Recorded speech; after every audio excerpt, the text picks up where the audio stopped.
တော်လိုင်းတစ်ခုံးကခိုးကြောင်ခိုးဝတ်သွားတဲ့ Las Vegas က EDC party ဆိုတာဘာလဲမသိတဲ့သူတွေကိုပြမယ်ဒါပဲခင်ဗျ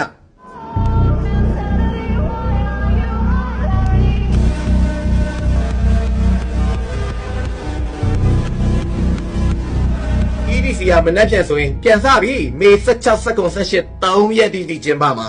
ပါတီလဲနီးလာတော့တခုံးမရဲ့ချက်ချင်းမျက်စိမကောင်းလှုပ်ပြီးတော့ကျမ်းမာရေးကြောင်ပြပျောက်ပြီလေနေရပြပါမယ်တော့ပြပါမယ်မျက်စိမကောင်းလို့နေမကောင်းလို့ဇက်လန်းနေကလော့ကလေးလှုပ်ပြီးတော့စကားရေးပလင်ကြိုခံထားတာပေါ့အော်စောက်သုံးကြတဲ့နာလဘိန်းလို့သူ့အဆိုရအောင်โอเคကျမ်းမာရေးကောင်းပါစေဆိုစုတွေတောင်းပေးရမှာပေါ့နော်မနေ့ကဆိုရင်ဒီတခိုးမှခိုးသွားတယ်လေမြန်မာပြည်ကလူတွေသာပျော်ရင်ပျော်လို့နဲ့ရင်နဲ့လို့ပါတီသွားရင်သွားလို့ကြံပွဲနှွဲရင်နှွဲလို့ ETC လေးတော့လှုပ်လို့ဖားကလေးခေါင်းလာဆိုတော့ပို့စင်ရေးသေးတာသူလောက်တော့အကောင့်ပြည်သူငွေနဲ့ပြည်သူပတ်စံတွေဒေါ်လာတန်းချီဘုံပြီးတော့ဒီတခိုးမှ